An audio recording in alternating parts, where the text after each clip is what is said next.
Móntate en la onda de las finanzas, del emprendimiento, de las ideas. En fin, no te bajes de la onda empresarial. Bajo la conducción de José Miguel Monagas y con la participación de la Cámara de Industria y Comercio del Estado Mérida. Onda Empresarial, Mérida, en la onda del emprendimiento. Apreciados amigos, reciban cordiales saludos de todos quienes hacemos posible que Onda Empresarial Mérida en la onda del emprendimiento llegue a todas y todos ustedes a través de Onda 105.3 en la superestación y www.paladaresmundo.com. Hoy vamos a hacer un programa porque hace pocos días pues se dio en los espacios de la Cámara de Comercio e Industria del Estado de Mérida el foro Propiedad, Productividad y Tributación en Venezuela. Así que nuestro programa versará hoy sobre este tema, propiedad, productividad y tributación en Venezuela. Vamos a acompañarlos en la siguiente hora.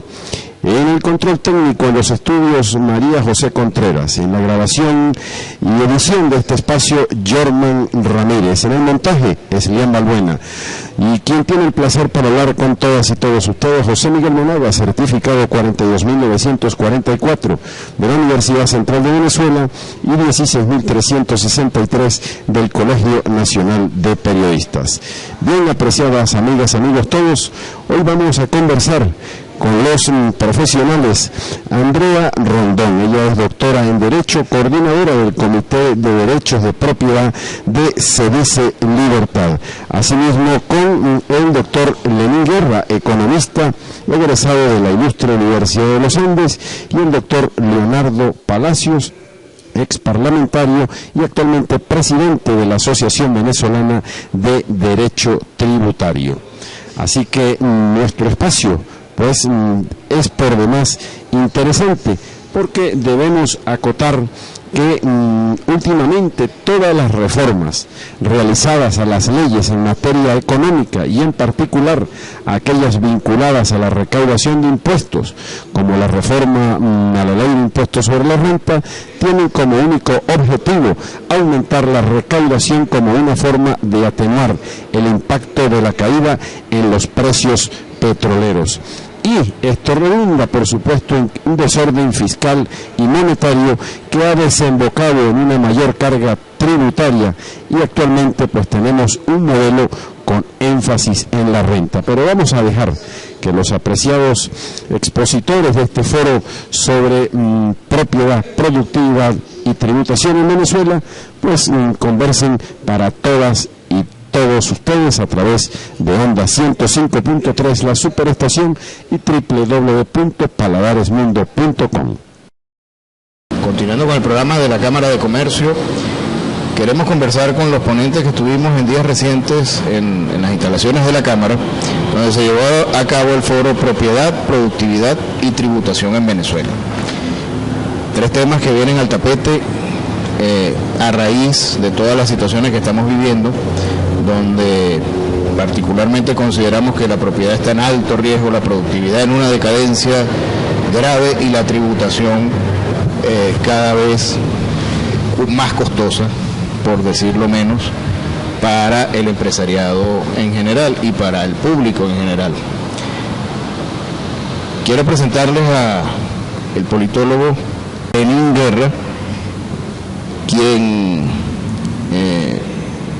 nos estuvo conversando en el foro de la temática y la problemática en general política del país. ¿Qué expectativas tenemos a corto plazo los venezolanos, doctor? El gobierno no diera señales de querer modificar ni las políticas fiscales, ni las políticas monetarias, ni el sistema tributario. Nos enfrentamos a un escenario que no quisiera ser negativo, pero realmente hay que manifestarlo.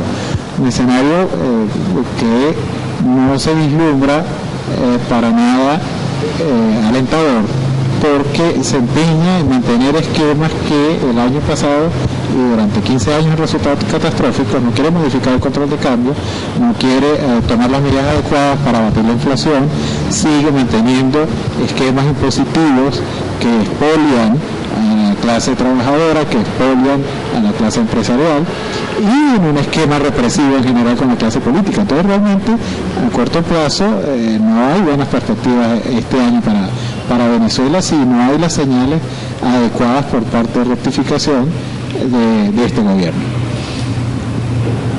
Bien, quiero presentarles también a la doctora Andrea Rondón, coordinadora del Comité de Derechos de Propiedad de CEDICE. CEDICE es la organización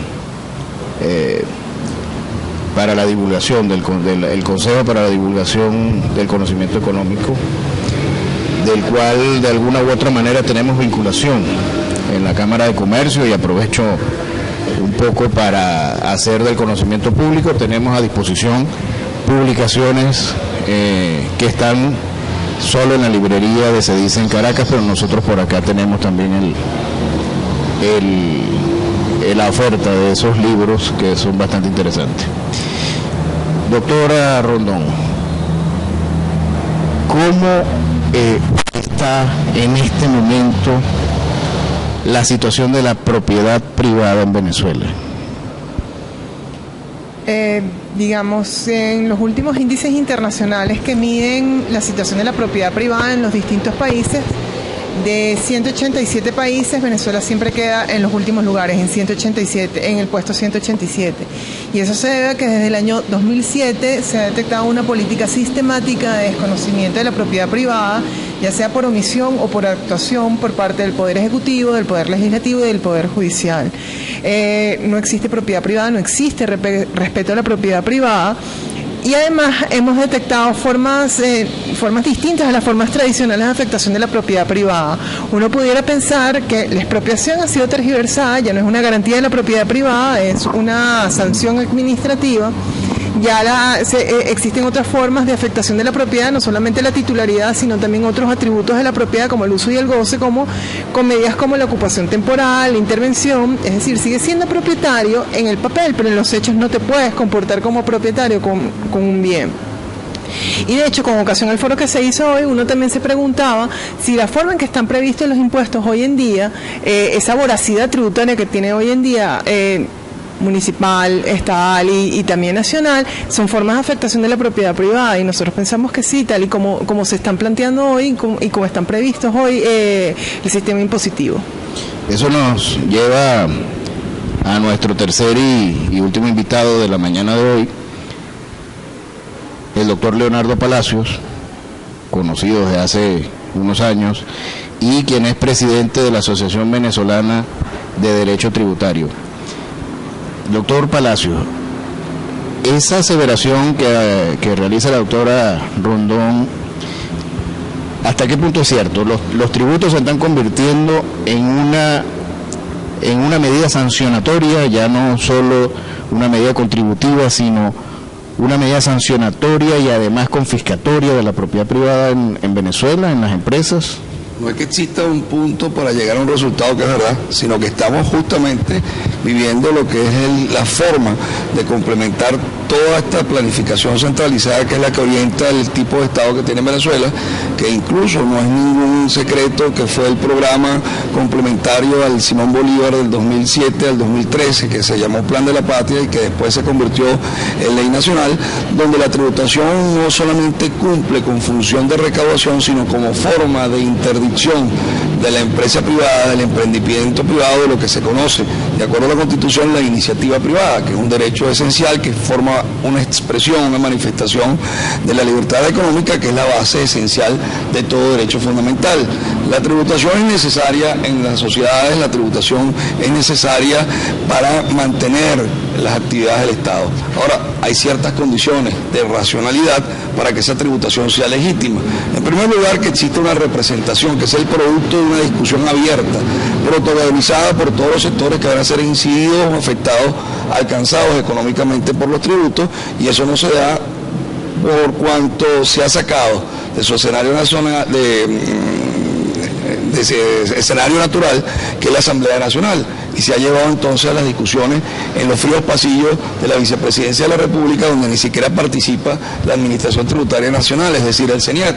No hay discusión, no hay debate. En tercer lugar, no hay una visión entre lo que corresponde a la tributación en cuanto a finanzas públicas, es decir, generación de recursos, cobertura del gasto, sino lo que se busca es evitar justamente esa iniciativa bajo el pretexto de que la mayor rentabilidad tiene que ser percibida por el Estado para reinversión social, lo cual se traduce en no solamente en altas alícuotas impositivas, sino altos costos de cumplimiento, requisitos exorbitantes que además forman parte de una estructura de un andamiaje, que es el control que va desde la importación hasta la exportación, es decir, controles de precios, controles de costo, controles de rentabilidad, controles en la decisión de cómo, cuándo y dónde distribuir, y las decisiones de consumo por parte del ciudadano, que debería ser el benefactor de todo un aparato productivo que genere bienes y servicios.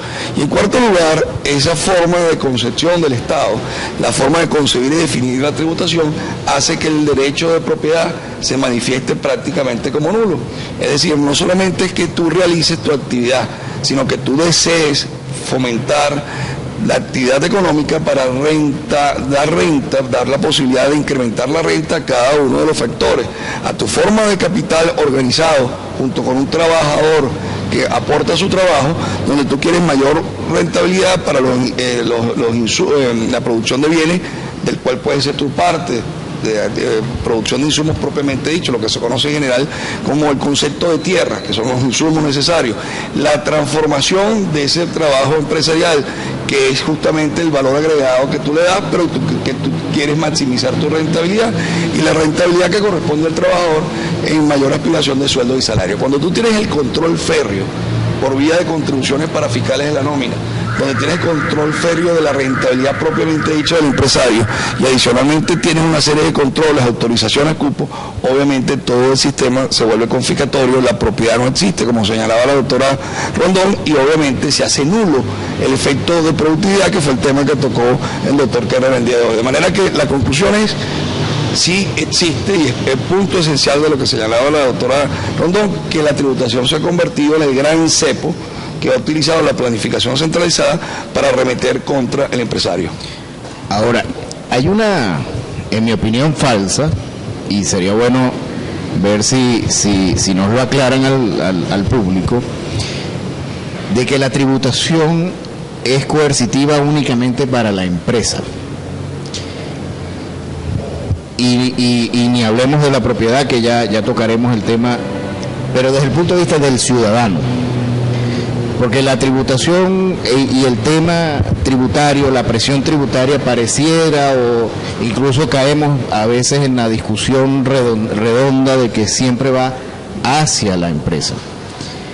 Pero al final el ciudadano termina pagando los platos rotos también. ¿Cómo explicarle, doctor Guerra, al ciudadano común, al ciudadano que es empleado, que no necesariamente conoce de la tributación empresarial, su situación tributaria? ¿Cómo explicarle al gran público que también corre un riesgo en esa vorágine tributaria que estamos viviendo? Sí, realmente, si algo nos enseñan los maestros, los clásicos de la economía y la política, es que el ciudadano común, el ciudadano a pie tiene mucho sentido común, ¿no? y en temas políticos y en temas económicos, sobre todo en temas económicos. Y él se da cuenta, ahorita se está dando cuenta cómo está impactando esta voracidad tributaria en su propio bolsillo. Te pongo dos ejemplos. Primero tiene que ver con las contribuciones especiales llamadas la parafiscalidad, que se refiere a estos impuestos, estos tributos, referidos a seguro social obligatorio, el fondo obligatorio de la vivienda, paro forzoso y paro usted de contar. Fíjate que a ti te pagan un sueldo como trabajador, no como empresario, como trabajador, y automáticamente te lo descuentan de la nómina. Te están descontando casi hasta el 18, en algunos casos 22% de una parafiscalidad. Pero cuando vas a hacer cuando te dice el CNA este año, mira, tú tienes que pagar este impuesto sobre la renta sobre ingresos brutos, no te están descontando estos otros tributos. Entonces la gente dice, bueno, pero es que yo estoy pagando aquí doble, estoy pagando el impuesto sobre el impuesto sobre el impuesto, y nos encontramos el caso entonces de humildes aseadoras, humildes barrenderas del ministerio que están este año pagando hasta 2 y 3 salarios mínimos de impuestos sobre la renta.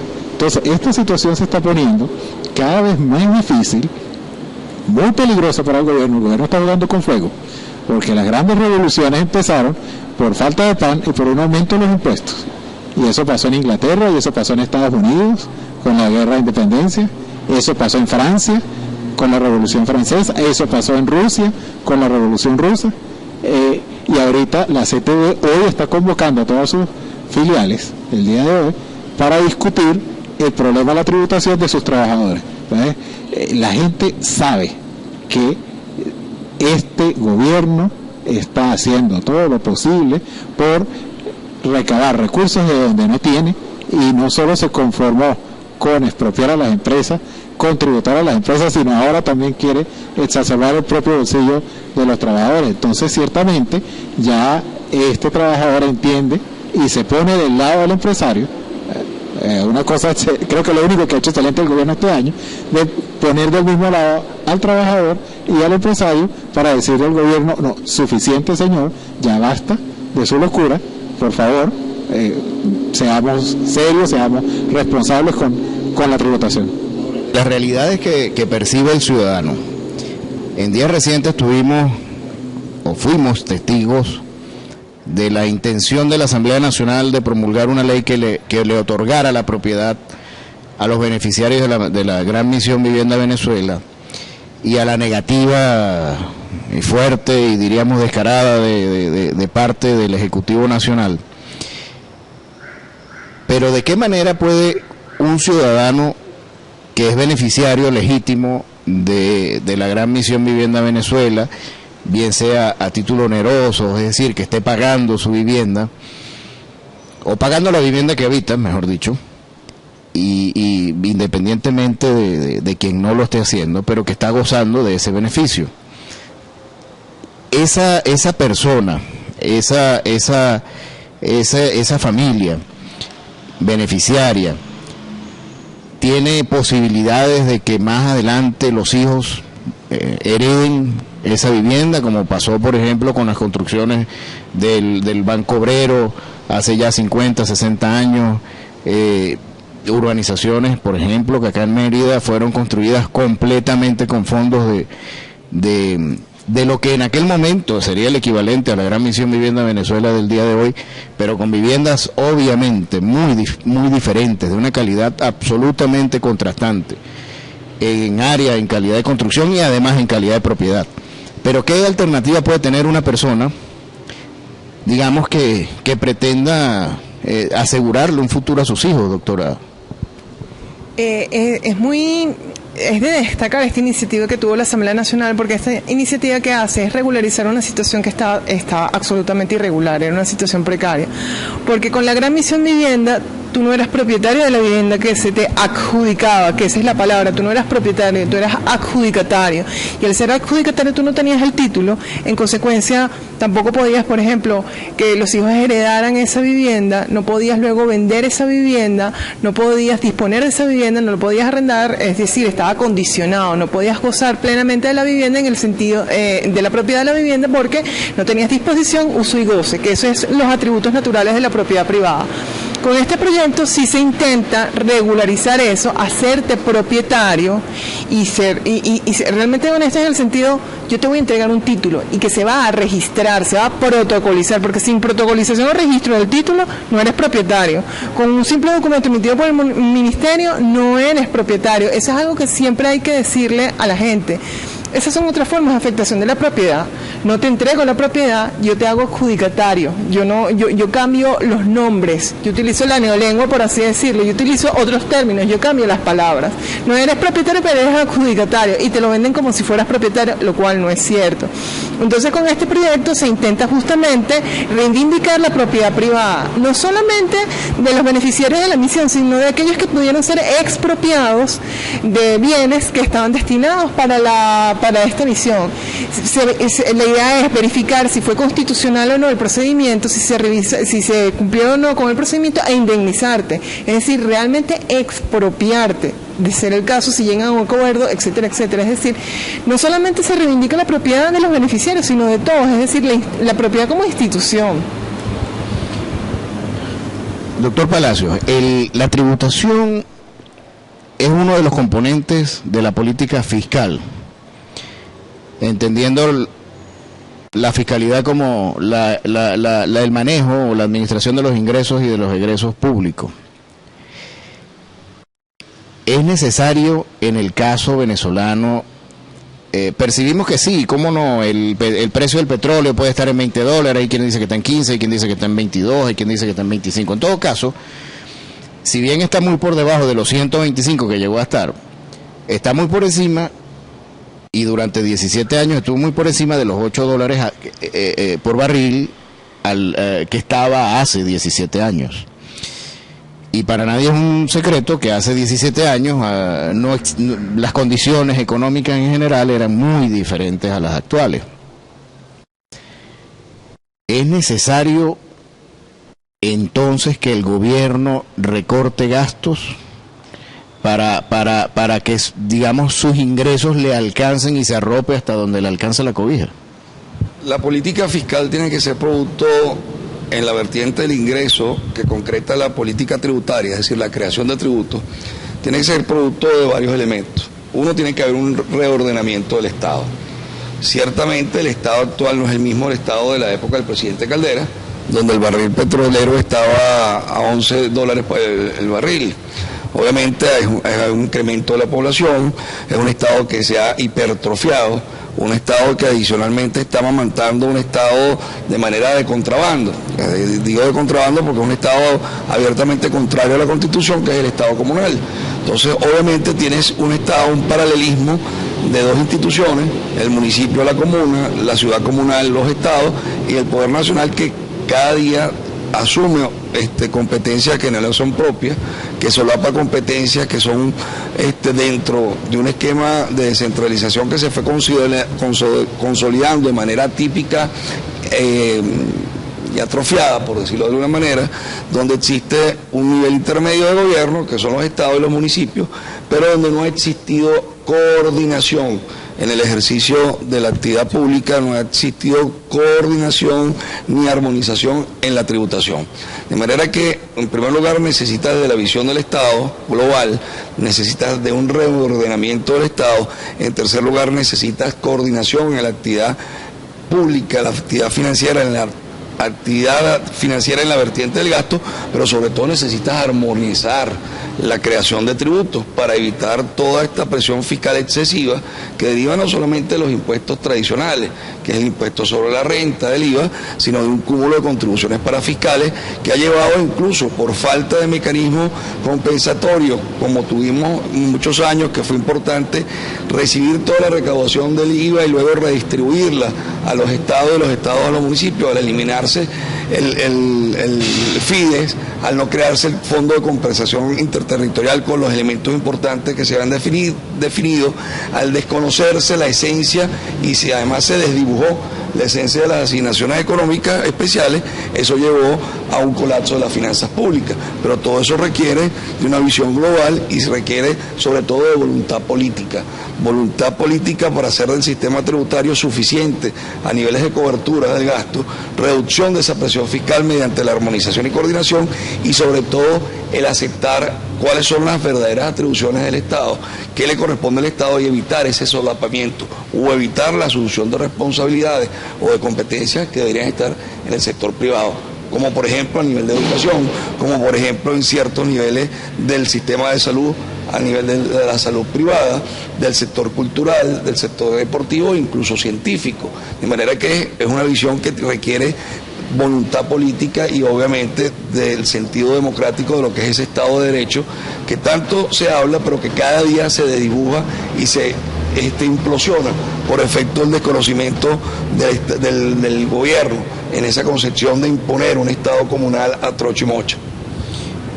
Y ese Estado comunal tiene mucho que ver con el incremento del gasto público, es decir, se ha hipertrofiado el gasto también por ese lado. Sin duda. Incluso una de las situaciones más impactantes del foro lo planteó el doctor Guerra cuando, en virtud de varios análisis que presentó, para el 2030, al parecer va a ser alternativo el consumo de petróleo, al menos en las cantidades que consume el mercado mundial hoy día.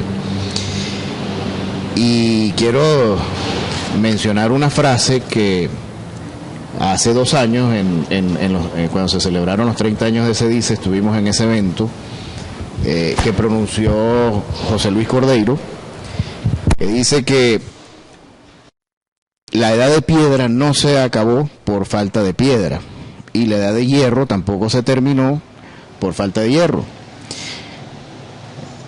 Doctor Guerra, ¿nos irá a sobrar petróleo en el mundo después que en los años 70 y 80 se hablaba de que no iba a alcanzar el petróleo para 200 años porque se veía un futuro energético en base a los combustibles de hidrocarburos de 200 años sin una alternativa real de cambio? Sin embargo, vemos cómo en los años recientes, alrededor de los 15 años recientes, han avanzado investigaciones, por ejemplo, en celdas de hidrógeno, en vehículos, en autos eléctricos, incluso se han probado aviones eléctricos y probablemente algunas embarcaciones marítimas eléctricas también. Es decir, hay una tendencia a la sustitución, bien por el tema ecológico, bien por el tema energético como tal. En todo caso, la humanidad anda buscando una economía de recursos en ese sentido. ¿Es cierto eso? ¿Estaremos nosotros los venezolanos en el 2030 con un horizonte de dentro de 15 años escasos, sufriendo la posibilidad de que no haya más venta de petróleo o comience una declinación real en la venta del petróleo?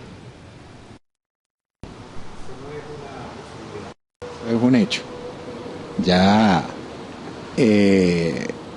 la era del petróleo terminó. Para mí la era del petróleo es como un zombie. Está muerto y no sabe que falleció. En diciembre, en la cumbre de París, en la cumbre de cambio climático, se pusieron de acuerdo todos los países del mundo para los objetivos de desarrollo sustentable, la Agenda 2030, y uno de los grandes acuerdos que se logró en esa conferencia fue precisamente avanzar hacia formas alternas de energía y reducir el consumo de hidrocarburos, porque la huella de carbono está simplemente acabando el planeta. Entonces ya esto es una cuestión de supervivencia, que las grandes potencias tomaron la decisión, van a obligar a sus empresas, van a obligar a todo su parque industrial a hacer una reconversión. China firmó el convenio, entre China y Estados Unidos se lleva el 25% del consumo mundial de petróleo. Entonces, como tú dices, no vamos a tener petróleo y no vamos a tener a quién venderlo. Lo lamentable de todo esto es que no tenemos una política post-petrolera, o por lo menos yo la desconozco, tanto del gobierno como de la oposición. Y yo creo que ya el debate de sembrar el petróleo, lamentablemente pasó el tiempo del petróleo y no sembramos. Ahora ya ese capítulo también hay que cerrarlo y ya tenemos que hablar de Venezuela post-petróleo. Vamos a ir a unos importantes anuncios y en el próximo bloque haremos un ejercicio un poco más futurista.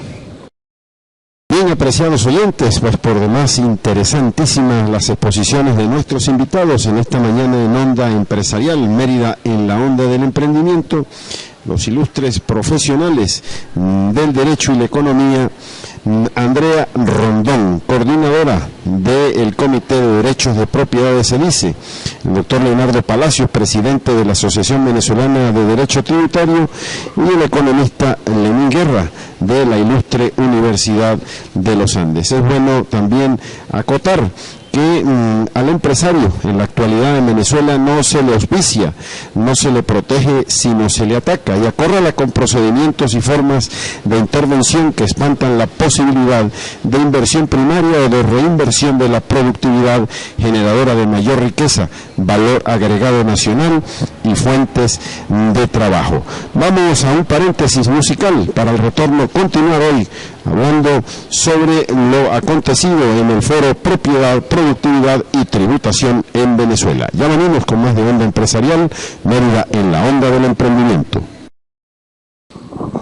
Bien, continuamos con nuestra conversación. En este segmento vamos a tratar de plantearnos unos escenarios futuros. Vamos a tratar de imaginarnos el mundo y a Venezuela en un plano que tampoco es mucho tiempo. 15 años pasan volando y creo que lo hemos vivido todos y lo sentimos todos de esa manera. Desde el punto de vista de la propiedad, como toda institución social, tiende a evolucionar. Evidentemente no vivimos la mejor de las etapas evolutivas en este momento, pero ¿cómo percibimos el futuro? ¿Cómo le podemos decir a un muchacho de 14 años que a los 30 pudiera tener su casa? ¿Cómo explicarle eso? ¿O cuál sería la manera de evolucionar de donde estamos a una situación ideal? Un cambio de paradigma completo de 180 grados y principalmente en la cultura del venezolano, porque si ha habido deterioro de la propiedad privada por parte del Estado es porque también ha habido una actitud permisiva del lado de los ciudadanos. No olvidemos que por 30 años, del 61 al 91, hubo suspensión de garantías de los derechos y libertades económicas, incluida la propiedad privada, y los principales dolientes, los propietarios, los empresarios, no reclamaron, no hubo quejas al respecto, se sintió algo muy natural.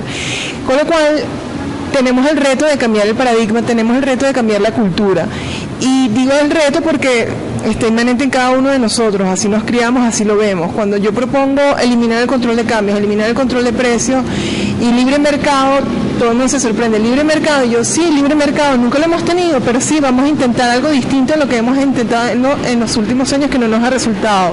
La propuesta es, ya que no va a haber petróleo, la propuesta es que haya un estado de propietarios, y propietarios del lado de los ciudadanos. Y es que en ese sentido hay muestras históricas de éxitos de liberación de mercados, como la Alemania de la posguerra, el famoso milagro Herert, que no es más que una ley de un solo artículo, donde un lunes amaneció todo sin control de precios y ya el martes estaban los mercados abastecidos, cuando el domingo la gente pasaba hambre. Sí, está ampliamente documentado. Yo colocaba mucho el caso de Chile porque es algo que yo lo documenté, y pasar de una economía altamente estatizada, de una economía con una fuerte presencia del Estado, se puede pasar a una economía ya con un mercado libre. Por supuesto, hay un costo político. Por supuesto va a haber efectos nocivos, y por supuesto va a haber unos que sufren más que otros, pero necesariamente se tiene que pasar por eso, porque si no, la otra alternativa es peor para todos. Si no se libera, la otra alternativa es peor: escasez, inflación agravada a lo que ya estamos viendo. Y hay un factor en toda política de desarrollo de un país, de estabilidad futura de un país, que se ha pasado por alto o se le ha dado un uso inadecuado en los últimos años, que es el factor educativo.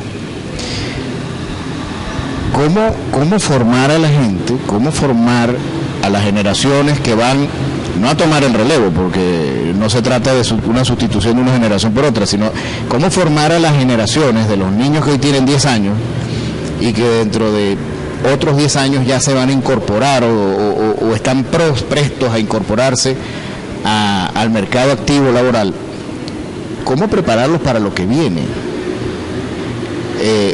¿Cómo prepararlos para una era donde es el trabajo lo que va a generar la riqueza? Cuando llegue el momento, que va a llegar, quizás 2030, quizás 2025, como mencionaba hace un rato, el futurólogo José Luis Cordeiro hablaba de que a partir del 2017 incluso hay países que ya van a tener alternativa de comprar o no petróleo, o si lo compran es para almacenarlo estratégicamente y no más. Lo que nos lleva a una situación hasta ahora impensable, creo, para la mayoría de la gente. Pero ¿de qué va a vivir o de qué va a subsistir? ¿Cuál va a ser la fuente primaria de ingresos del Estado? Y eso es lo dramático. Se mencionaba anteriormente que pasó la época del petróleo y pasó la época de la siembra. Esa gran oportunidad que uno atribuye en la expresión a Adriani y otros a Juan Pablo Pérez Alfonso y otros más recientes por la discusión histórica que se da a Ular Pietri. Lo cierto es que es una expresión... Permíteme la cuña del paisano Alberto Adriani, claro, además de ser excelso estudioso, el primer ministro de Agricultura y Cría, creó el Ministerio de Agricultura y Cría, se dio el lujo de tener de asistentes a Arturo Ular Pietri y a Gonzalo Barrios. Ellos fueron asistentes de Alberto Adriani. Y el malogrado emeritense, gran pensador Adriani, ya incluso en 1926, anunciaba lo que era el efecto de la globalización, de las economías globalizadas, muy tímidamente en 1926, y es lo que Venezuela no aprendió. Venezuela simplemente se convirtió en un país monoproductor, dependiente en extremo de la actividad petrolera, dependiente su actividad financiera de la actividad petrolera, no articuló, no definió ni ejecutó completo los ciclos y las formas anticíclicas de enfrentar los vaivenes de la actividad petrolera, y ahorita estamos sufriendo las consecuencias. Obviamente el Estado, y eso es un elemento que se viene anunciando no de ahorita, sino desde 1991, donde todos los gobiernos posteriores han sido irresponsables en no tratar de buscar, fortalecer con políticas tributarias oportunas, con definición de una gestión tributaria oportuna, con un redimensionamiento del Estado, como lo propuso el presidente Pérez en su segundo gobierno, donde se definió claramente todo lo que era la modernización del aparato del Estado, la modernización de la finanza, del aspecto comercial, de la apertura de Venezuela, la desregularización, el asentamiento de las bases importantes para la descentralización fiscal. A partir del 91, por la debacle, por el populismo, por esa actitud antihistórica de factores políticos de aquel entonces que dieron al traste con ese experimento político en el año 1992 y 93, todos hasta acá han sido absolutamente irresponsables. Obviamente el error, la irresponsabilidad más grande, el desperdicio histórico de todos estos recursos, de la oportunidad enorme que representó la transformación de Venezuela y buscar otras nuevas áreas en base a la globalización, a sus ventajas geográficas, de preparación del recurso humano, de recursos naturales, muchos no renovables, otros renovables. Fue este gobierno en los últimos 16, 17 años, yo incluso digo que antes, porque ya desde la sonada de 1992 fue el responsable de que Venezuela se desviara de esa corriente histórica que había tomado de modernización y de reestructuración del Estado. Obviamente aquí es donde se genera lo que fue el tema de hoy: fortalecer la propiedad, fortalecer el derecho ciudadano a la propiedad, fortalecer la tendencia a defender el derecho de propiedad del ciudadano, lograr entonces un esquema importante. Cuando digo esquema, es conducta, es educación, es normatividad, es institucionalidad, para que exista productividad, y obviamente la tributación tiene que ser un elemento esencial para que esos tres elementos puedan llevar a feliz término todo lo que es producción de bienes, servicios, la libertad de escogencia, la libertad de producción y sobre todo ese carácter de emprendedor que tiene adormecido el venezolano.